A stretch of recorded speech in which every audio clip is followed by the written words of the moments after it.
Hi, everybody. Hi, I'm Caleb Heyman. I'm a junior, history major, urban studies minor. And my project is called Spaces of Giving Comparative Understandings of How to Help Calcutta's Homeless Children. For my project, I worked with two NGOs. The first is called Crawl Society. It stands for Children Resolution and Women Learning. And they mostly give food and wound care to street people living at a few train stations around the Metro Calcutta area. I also worked with Mother Teresa Missionaries of Charity at their Daya Dan house, which is a house for disabled children, most of whom are orphans.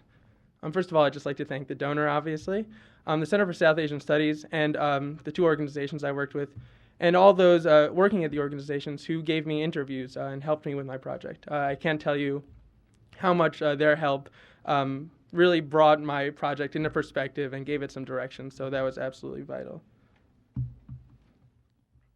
There's acknowledgments. So, introduction. Why Calcutta? Why children's aid organizations? I first got the idea basically because two of my cousins were actually adopted from an orphanage in Calcutta. So I knew that I could work with children's aid organizations, and that would be really kind of meaningful in a personal way as well. But my objectives of the trip were really to kind of analyze how these organizations were interacting with the city space of Calcutta.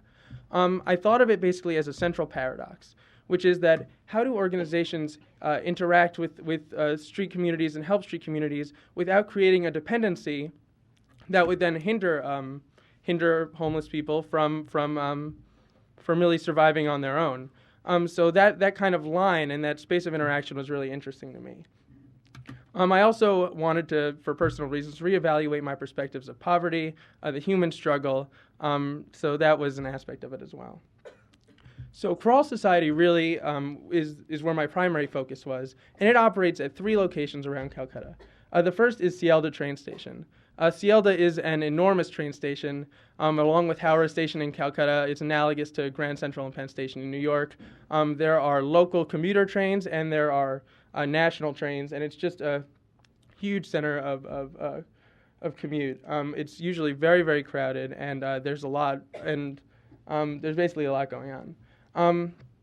We at Cielda we distributed food to homeless children, gave wound care to the homeless people around the stations. Those did include many drug addicts, and we played with the kids and we washed the kids using the station's public facilities. The second program Crawl has is at Dum Dum Station, where in weekday mornings they would basically do the same thing: food, wound care, washing. Dum Dum is a much smaller station. This, as you can see here, we were really working in the community, in the space of the train station.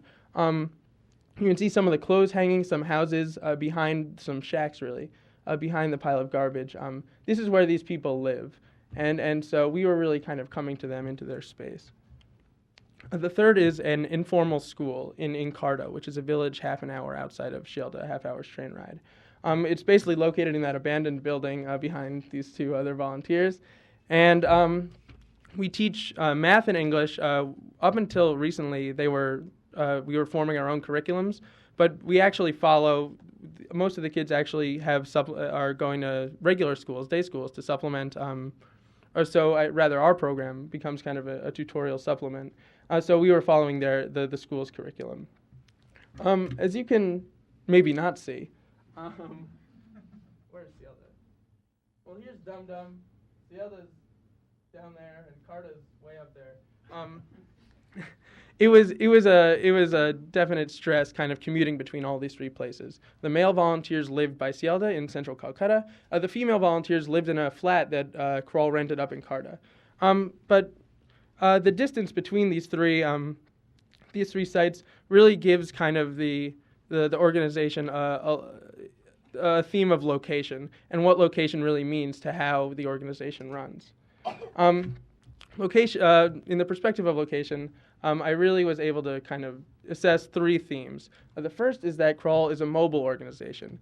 The second is that mobility then leads to exposure to its surrounding community. And the third is that there are communal interactions between the organization and the homeless community. Here's just a picture of how crowded the trains are. That had a big effect on the organization. In terms of mobility, Crawl does not have its own central space. There's the apartments, there's the Calcutta Lodge up there where the male volunteers stayed. There's a picture in my room. And there's the flat on the right where the female volunteers stayed. But because there's no central place, supplies have to be commuted on the trains, which, as you can see, are really crowded. So oftentimes this really led to a lot of delays and a lot of inefficiencies. The women here on the left are employees of Crawl, but they're just normal people, and they would commute from their homes, buying food in their villages. And oftentimes the trains were late. It was just, or some of them perhaps maybe they forgot something. So there were a lot of different distractions as far as programming went. But mobility also means that we moved a lot around Shelda. As you can see on the picture on the right, there's a lot of space in front of the train station, and that's where most of our programs operated, in this kind of liminal space between the mobility of the trains and the mobility of the road surrounding the train station. But a third way we were exposed is that we were exposed to kind of all of the elements around the train station. This means the people, as you can see on the top right, who were often high on drugs, and got into fights, and basically there was the weather, the police. Crawl isn't operating on its own space; it's operating on the space of the train station. So the police would really frequently kind of move us around, since they did not like our presence at the station. And exposure also means that we got a lot of spectators. We were extremely conspicuous. When you see the sight of a white person at the station walking around with Indian homeless children, holding a hand, jumping, playing, is really strange to a lot of the people who commute to the station. So we had constant crowds watching us, even in a situation like on the right. It's not officially the program. He's just helping, and Mark there is just helping an individual in the back in like the tightest nook of the train station, and we have this whole crowd here. But exposure can lead to community. Community means a lot of things. The first is that Crawl is a really personal organization. The man there is the father of one of the founders, and the projects Dum Dum and Carta were located within the communities of the founders. It's very personal in that way. Community, also in another sense, is that we had to interact with homeless communities. The people on the right lived in the station, and there were homeless communities in pockets all around the station. But the third, and I think the most important sense of community, is that the interaction in this kind of liminal space between Crawl, between the organization and the communities, was able to forge kind of a new community, a community which included a community of both the homeless and of Crawl. This had primarily to do with the cooperation that we would receive from the people we were serving, which was really great. And on the best days, it was really encouraging to see this kind of community spring up. Just to give an example of how important community is to the organization, this is Carta. This is the view from the school and just the central street of Carta. It's a really small village, but Carta is kind of unique in that it's not like the train stations where we're serving homeless people. The kids go to day schools. They do live in slums, but the slums are relatively. There are TVs in the slums. It's a lot nicer of an environment than at the two train stations we worked at.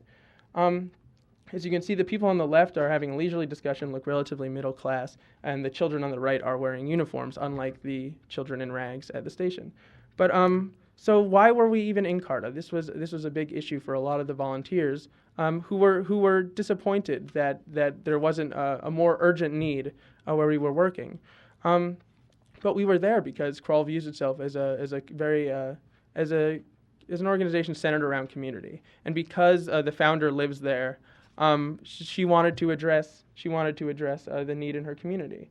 But this isn't just something that they came up with, but it's a product of kind of the history of the organization. The founders of the organization came from an organization called Smile, which does basically almost the exact same activities as Crawl. Food, shelter, food school, wound care at Shelda Station. But there was also a school in Maharashtra, which is a village outside of Calcutta, and that was one of the other founders. So Crawl wanted to bring the organization, the charity to its own villages. They quit Smile because of supposed embezzlement of money, and Crawl was founded in March 2006, receiving its first volunteer in June. But why train stations? Why is it that Smile and Crawl are both doing work at Cielda? Well, that's because it's illegal for organizations. 3 minutes, okay. All right, I gotta speed up. It's illegal for organizations to help people on the street, and it's poor people concentrated in a small area. And like I say, the liminal space between the kind of chaos of the streets allows things to really get done there. But to explain more how these themes relate to the actual project, I'm going to take us through kind of a normal day of operations at Cielda Station. First is drawing. We line the kids up, we're just out on the pavement in front of the station, just lining up, drawing. Often there would be some squabbles over crayons, but not the biggest deal. Next, we would bring them to the back of the station, and we would have to kind of traverse the entire space of the station, often getting looks from a lot of the people who were strange looks from a lot of the commuters. And we would then again line the kids up, and they would wash themselves. And as you can see on the left, we would sometimes wash them as well. The washing took place at public washstands because we're using the public facilities of the train station. So we often kind of had to shoo people away to kind of claim the space as our own. Then we would bring them back to the front of the station for food distribution. This could get very, very hectic, although the line is orderly now. Once the food comes out, everyone wants some. All of the homeless people around the train station, even if they're not children, we only gave food to children. But men, women, their mothers, drug addicts, everyone would crowd around us, and food distribution could easily disintegrate in a chaotic situation. But after this was all resolved, came wound care. And it looks pretty tame right now, but like food, there was a lot of demand and a lot of need. The wounds that we treated really ranged from mosquito bites that had been itched too much to severed limbs. The man who is holding his foot there in the middle of the picture, he has 2 golf ball-sized holes in each of his feet. And I mean, I don't know how that even happened, but the only way we can really treat them is with antibiotics, disinfectants, and gauze, hoping that they don't get infected.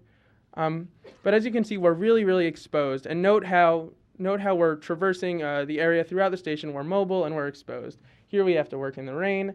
Here, Mark is treating a drug addict who may or may not be asleep, although he often fell asleep during wound care. These are just a lot of the distractions that could easily derail the program. But this kind of exposure to the environment of Cielda has a flip side, which is that it brings us closer to the people we're serving. We're vulnerable to the exact same environment as the homeless people we are serving. We have no protection from the police, from being moved, from the weather, all of that. So there became this sense of integrated community. Suddenly, all of our services on a good day, when there was cooperation from the people we're serving, the wound care seemed like a hospital. The rest, the food distribution could seem like a restaurant. But this is totally contingent on the cooperation of the people we served. Deaf-mute kid. I only call him that because we don't know his name. Oh, this is now. Wow. Okay. Deaf-mute kid is emblematic of this, as he really, really helped us in all of our program activities. Another compromise between the community and us, Mark, is treating someone on off time. Compare this to Diadon House. Diadon here is completely unnoticeable, removed from the street, a building. As you can see, it's just in an alleyway there. But this removal, which seems so contrary to Krull's integration with the street, is probably necessary. This girl, Pooja, here in the middle there, her legs don't work, and she was found naked under a car, all alone. If it wasn't for somebody alerting Mother Teresa, she probably would not have survived. So this removal is really necessary. It's a really kind of, since all the children are disabled, it's a really structured environment, hourly schedule, very easily manageable space. But while Diadon seems very different from Krull in that it's removed from the streets rather than integrated with it, the Diadon offers other services that kind of counter that view.